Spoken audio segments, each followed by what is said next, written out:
A Javelin is a shoulder-fired guided missile that both infantry battalions have. Its primary purpose is to defeat armoured vehicles, but it can also be used against fortified positions and other high-value targets that New Zealand Defence Force may come across. Whether it be a building, whether it be hard-skinned or fortified positions. The Javelin weapon system can be employed in vast different areas, whether it be in the open country, close country, and the desert operations in the Antarctic. We use it both offensive and in defensive operations. If we come across a threat that we believe there is armour, we can push this asset up to deal with that particular threat that we may have.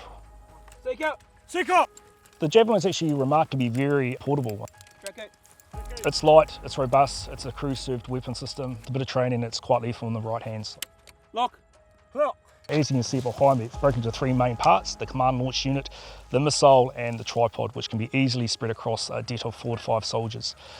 Can be utilised out of the back of a New Zealand LAV, it can be used out of the back of the Bushmaster or any other military vehicle we've got. But predominantly the guys will have it on their pack and they'll start walking over the hills to their location. Lock! BB-8, evade, clear! Yep, turn forward, turn forward! Once a threat's been identified, we have the top attack, which is where the missile flies up and comes vertically straight down onto the target. Or direct attack is when the round, the missile will hit the target at horizontal, so side on to the threat.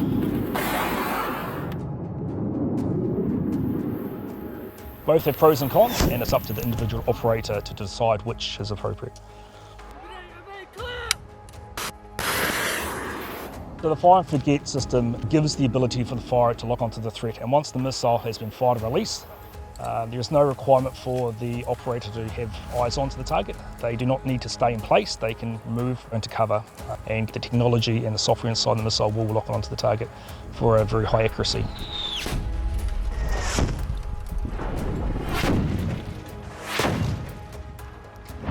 I think in today's environment, there's going to be some sort of threat that we need to counter, and at the moment the Javelin gives us that capability to deal with those threats we may face. The fact that we have our capability that can deal with that particular threat makes us quite employable with our partner force nations overseas, either on operations or on exercises.